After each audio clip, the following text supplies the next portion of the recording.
Welcome back to Sundays with Sean and part 2 of my wife and I's trip to Gettysburg. So we're here at the Daniel Leahy Farm with the Gettysburg Battlefield Preservation Association for their reenactment today. Got reenactments happening here all day long.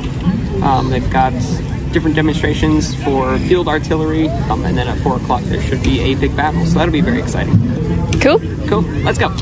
Today I brought with me 23 pieces of paper negatives. Now if you're new to what I do or what paper negatives are, they are simply pieces of enlarging paper, but they're used like film. So instead of shooting with standard film and enlarging the image from the piece of film onto the paper, I'm just taking that piece of paper and putting it straight into my camera. At past events, I was really focusing my attention on portraiture, so this time I wanted to photograph more of the details from the camps. I tried to find things like flags, tents, tools, and rifles, all the while looking for good opportunities to take some portraits. This is one of those situations where exposure time can kind of be up to you as a photographer, because when I meter this, you've got really bright white tents, and the inside is naturally going to be darker because it's shading the sun.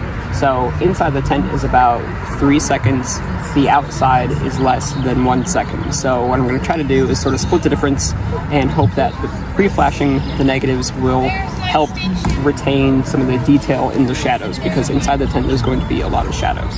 Pre-flashing is exactly what it sounds like. I expose the light-sensitive paper to a flash of light for about 1 second. This will activate the light-sensitive chemicals on the paper and bring down the contrast of the image, giving you better shadow detail. Alyssa and I spent the morning strolling through the campsites and taking photographs. It was great to talk with the reenactors and guests alike about the time period and also my camera. Attending a reenactment with a camera that resembles one from that era naturally sparks a lot of curiosity. I get asked a lot if I'm doing tintypes or wet plate, so I'll have to explain that my process of using paper negatives is a little bit different.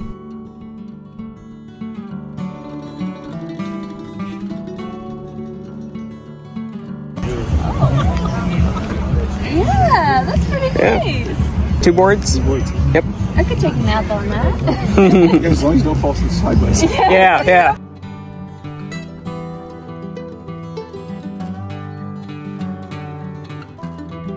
The Gettysburg Battlefield Preservation Association has owned and maintained the historic Daniel Leahy Farm since 1999. This farm played a crucial role during the Battle of Gettysburg, serving as Major General Edward Johnson's staging area for the Confederate attack on Culp's Hill. The staff at the historic Daniel Leahy Farm offers an array of activities and services. Visitors can enjoy guided tours that dive into the farm's rich history. The farm also provides camping facilities for reenactors, youth groups, and scout organizations. The team also organizes living history demonstrations, such as this one, and educational workshops. After a productive morning of shooting, we ate a delicious lunch of pulled pork paired with a refreshing bottle of ice-cold sarsaparilla, which I think is just as much fun to say as it is to drink. After lunch, it was time for the main event, the battle reenactment. We attended on Saturday, the day the GPA reenacted the Wheatfield and Devil's Den. In my opinion, reenactments like this one serve as an exceptional means of educating the public and providing a glimpse into the reality of historical battles, albeit on a much smaller scale. And to me, attending living history events and participating in reenactments offers a more immersive and engaging way to learn about history compared to traditional classroom settings. The memories created at these events will last much longer than simply studying the names and dates for a test. While Alyssa and I may not have had the best seat in the house for the reenactment, we still had a really fun time at the Daniel Leahy Farm.